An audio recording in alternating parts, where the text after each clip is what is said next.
In loving memory of Technoblade, this video is in support of the Sarcoma Foundation of America. Link in the description to donate. 2B2T. You clicked on this video, you know what it is. The oldest Anarchy server in Minecraft. Through the years, this server has been infamous for being the most successful Anarchy server in all of Minecraft history. People play in this world every day to experience the chaos that comes with this insane server. And I am not one of those people.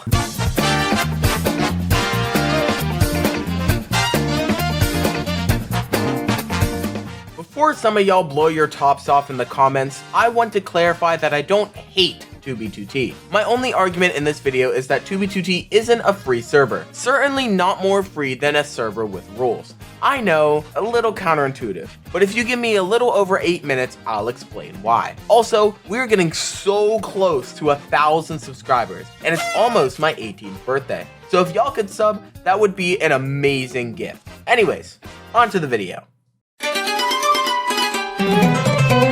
No, seriously, it's harder to define than you think, but for the sake of my argument sounding more valid, I would like to take you to the Wikipedia definition. Freedom is understood as either having the ability to act or change without constraint, or to possess the power and resources to fulfill one's purpose unhindered. Basically, do what I want, when I want, 24/7, 365. Simple enough, right? Right? Okay. In order to understand freedom in a more nuanced way, we need to look at it from a different perspective. I'll give you an example. Under the First Amendment in the Bill of Rights, American citizens can say whatever they want. But in practice, not so much.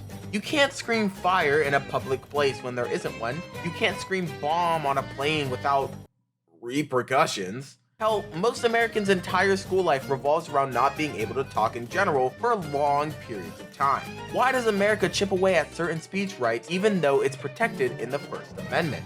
Get ready for this one, libertarians. Because freedom isn't individualistic, it's collective. The idea of individualistic freedom is kind of oxymoronic if you think about it. Yeah, sure, we can give people the quote-unquote freedom to murder, but in doing so, that kind of treads on someone else's freedom to, you know, live? If we all have freedom to do whatever we want, then that means that naturally someone will end up on top and someone will end up on the bottom. In a sense, anarchy isn't even anarchy, it's social Darwinism in disguise. And this might be a hot take, but I think we as a species is a little more advanced than survival of the fittest. Whoa, whoa, whoa! You can't just say that anarchy leads to hierarchy without any evidence. Oh, my apologies. I forgot that Sumerians predated freaking prokaryotic cells. Anyways, my point here is that freedom is way more complicated than people make it out to be. Any type of government is automatically viewed as a natural enemy to freedom. But as it turns out, freedom needs regulation, because if not, you end up with...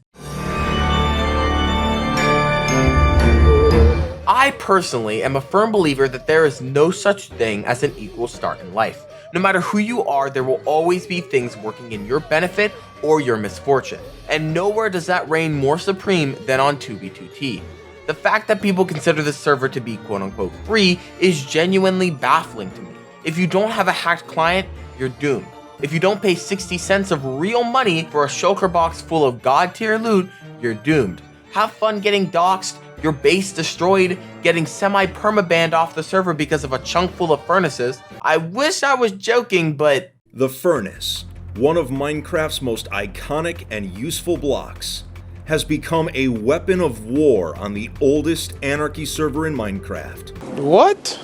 The fact is, this server has become a hellscape for new and existing players. There comes a limit where a lack of government control becomes not free, but chaos. Like I said before, I don't hate 2B2T, and it's totally fine if you want to play Minecraft in that environment. But if you genuinely consider this to be more free than a standard server, I'm sorry, but I gotta disagree. Maybe to your specific circumstances you might be more free, but collectively, 2B2T's freedom is heavily unbalanced.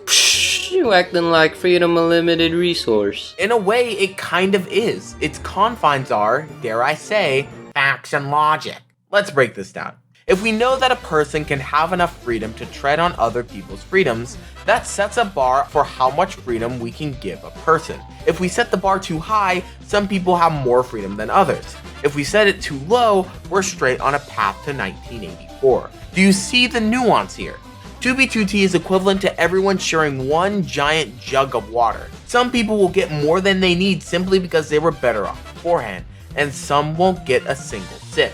You can make the argument that a system like this is quote-unquote natural, but most people would agree that the better thing to do is to make sure that some people can't hog all the freedom water. Well, smart guy, how would you make a server that's more free than Anarchy? You won't like it, but...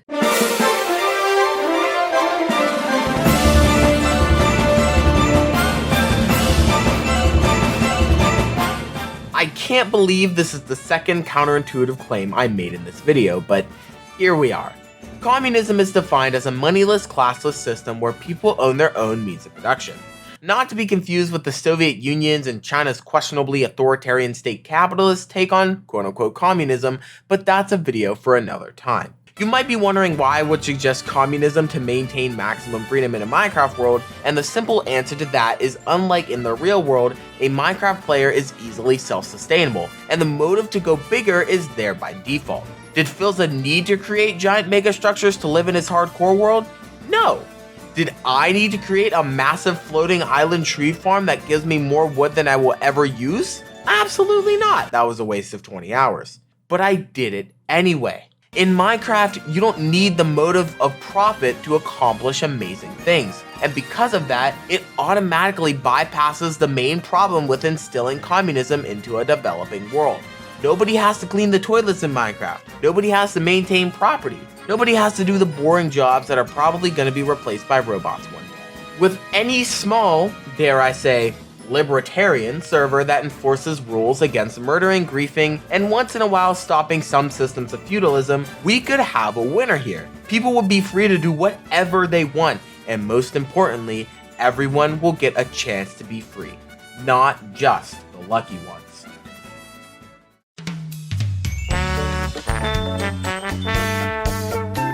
The perfect political system does not exist. There will always be problems one way or another, and the answer will never be simple. I wish we lived in a world where I can say that smaller government equals more freedom, but I can't because it's just not true. Sometimes it helps to take a step back and look at things from a new angle. A solution you would never even think of might pop up, even if it's a stretch or even just unpopular. But if there's one thing I want you to take away from this video about 2B2T, it's that anarchy does not equate to freedom, and viewing it like that is kinda problematic. Thanks to my friend FozzyClass for voicing the skeptic in this video. He's really funny and you should check out his channel, linked in the description. This is Kalo, where we talk about the parts of Minecraft nobody else does. Signing out.